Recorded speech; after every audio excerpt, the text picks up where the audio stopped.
Allah Ta'ala berfirman, dan apabila ketetapan telah jatuh atau diputuskan terhadap mereka, kami keluarkan sejenis binatang melata dari muka bumi yang akan mengatakan kepada mereka bahwa sesungguhnya manusia dahulu tidak yakin kepada ayat-ayat kami. Penjelasan. Ayat ini memaparkan tentang binatang melata yang muncul sebagai salah satu tanda dari tanda-tanda besar hari kiamat.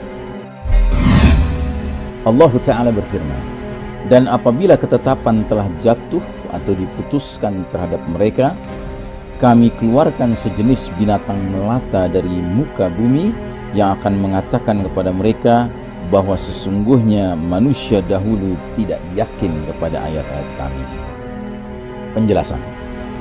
Ayat ini memaparkan tentang binatang melata yang muncul sebagai salah satu tanda dari tanda-tanda besar hari kiamat. Kemunculannya berkaitan dengan jatuhnya ketetapan terhadap manusia, dan telah diperselisihkan tentang apa yang dimaksud dengan ketetapan itu. Setidaknya ada beberapa pendapat, di antaranya ketika siksa telah diwajibkan terjadinya. Inilah pendapat yang paling sahih. Dikatakan yang dimaksud dengan ketetapan tersebut adalah apa yang dituturkan Al-Quran yang berupa peristiwa datangnya hari kiamat dan kengerian yang ada di dalamnya. Dikatakan juga maksud ketetapan adalah kematian ulama dan lenyapnya ilmu. Dituturkan pula maksudnya adalah apabila mereka tidak diperintahkan dengan kebaikan dan tidak dicegah dari kemungkaran. Artinya ketika sudah hilangnya aktivitas al-amru bil ma'ruf wan nahyi 'anil munkar, memerintahkan yang ma'ruf, mencegah dari kemungkaran. Ayat ini menjelaskan bahwa binatang melata ini keluar dari dalam bumi, dari dalam tanah. Dalam hal ini binatang tersebut sangat mirip dengan mukjizat Nabi Saleh alaihi salam, yaitu ketika seekor unta keluar dari dalam batu besar. Dikatakan sesungguhnya binatang tersebut anak unta Nabi Saleh alaihi salam. Dikatakan juga itulah binatang dalam bentuk anak Adam, bagian atasnya berada di awan sedangkan bawahnya berada di bumi. Dikatakan pula selain itu, kesimpulan dalam masalah ini adalah binatang yang besar yang muncul sebagai salah satu tanda dari pertanda hari kiamat. Adapun hakikatnya, Allahu a'lam bissawab, tiada seorang pun yang mengetahuinya kecuali Allah Subhanahu wa ta'ala. Ulama berbeda pendapat tentang soal kemunculan binatang melata ini dari dalam bumi. Dikatakan ia keluar dari Bukit Safa di Mekkah.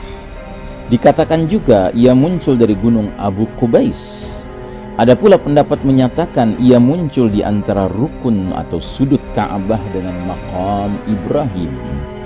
Dituturkan juga ia keluar di Tihamah. Dikatakan pula ia muncul dari sebuah masjid di Kufah karena tungku api sudah memancarkan air. Dikatakan juga ia keluar dari negeri Taif. Dikatakan juga ia muncul dari rekahan pada Ka'bah. Ada juga yang menuturkan ia muncul dari batu besar yang elok. Disebutkan juga untuknya beberapa tempat keluar. Menurut saya penulis, maksudnya Syekh Mubayyad, penentuan lokasi kemunculannya di bumi bisa jadi termasuk ilmu yang tidak bermanfaat. Cukuplah bagi kita dalam masalah ini pengetahuan bahwa binatang melata ini secara luar biasa muncul dari dalam bumi atau dari salah satu rekahan pada tanah, dan binatang ini merupakan salah satu tanda dari sekian banyak tanda-tanda hari kiamat sebagaimana dibicarakan oleh banyak orang. Saudaraku rahimakumullah, ulama berbeda pendapat tentang isi perkataan binatang melata tersebut. Dikatakan binatang tersebut berbicara kepada mereka tentang batilnya segenap agama illal Islam, selain Islam. Dikatakan pula binatang itu berkata kepada mereka tentang sesuatu yang membuat mereka sedih. Disebutkan juga binatang tersebut berucap kepada mereka dengan kalamullah Ta'ala bahwasanya manusia itu terhadap ayat-ayat Allah tidaklah yakin. Abadi menukil dari Ar-Razi pada kitab tafsirnya dengan penukilan yang cukup panjang, maknanya sebagai berikut. Orang-orang memperbincangkan tentang binatang melata ini dari berbagai sudut pandang. Pertama, tentang ukuran tubuhnya. Di dalam satu hadis dinyatakan bahwa tingginya 60 hasta. Diriwayatkan juga bahwa kepalanya itu mencapai awan. Dari Abu Hurairah radhiyallahu anhu dinyatakan bahwa ukuran celah dua tanduknya itu panjangnya 1 farsakh bagi pengendara kuda. Kedua, tentang bentuk dan penampilan fisiknya. Dari Ibnu Jurayj diriwayatkan tentang ciri fisik binatang ini bahwa kepalanya adalah kepala kambing, matanya seperti mata babi, telinganya mirip telinga gajah, tanduknya tanduk rusa, dadanya dada singa, warna kulitnya bagai warna kulit harimau, lambungnya mirip lambung sapi, ekornya seperti ekor domba jantan, dan tapak kakinya adalah tapak kaki unta. Yang ketiga, tentang bagaimana kemunculannya.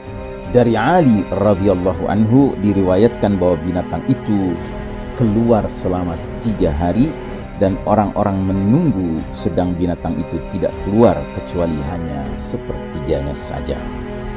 Dari Al-Hasan ia berkata, keluarnya binatang itu tidak sempurna kecuali sesudah 3 hari. Keempat, tentang tempat kemunculannya. Nabi SAW ditanya, dari manakah binatang itu muncul? Nabi menjawab, dari masjid yang paling agung keharamannya bagi Allah, yakni Masjidil Haram.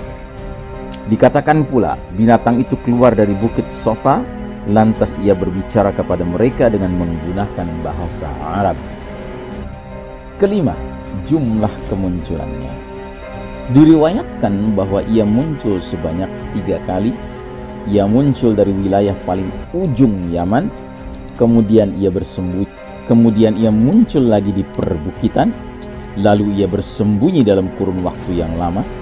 Lantas orang-orang menyaksikan keberadaannya di masjid yang paling agung keharamannya dan paling mulia bagi Allah Ta'ala. Tiada yang menakutkan bagi mereka kecuali kemunculannya di antara rukun sudut Ka'bah di seberang perkampungan Bani Makhzum, arah kanan luar dari Masjidil Haram. Maka sebagian orang ada yang lari dan ada juga yang berdiri berhenti. Ketahuilah, tiada petunjuk pada kitab ini yang menguatkan semua kebenaran informasi tadi dalam urusan-urusan tersebut. Jika berita dalam urusan ini benar adanya dari Rasulullah SAW, maka wajib terima. Tetapi jika tidak, maka tidak perlu digubris sedikit pun. Dari Abdullah bin Amr radhiyallahu anhuma, ia berkata, aku hafal dari Rasulullah SAW sebuah hadis yang aku tidak akan melupakannya sesudah ini. Aku mendengar Rasulullah SAW bersabda, sesungguhnya tanda hari kiamat yang pertama kali muncul ialah terbitnya matahari dari arah terbenamnya. Munculnya binatang melata kepada manusia pada waktu duha. Salah satu dari keduanya muncul sebelum yang satunya, sedangkan yang lain mengikutinya segera. Ini diriwayatkan oleh Imam Muslim. Artinya ini adalah isyarat kalau matahari sudah terbit dari tempat terbenamnya, binatang melata sudah keluar dari dalam bumi, berarti akhir dunia ini, peristiwa dahsyat as-sa'ah, kiamat, sudah amat sangat dekat.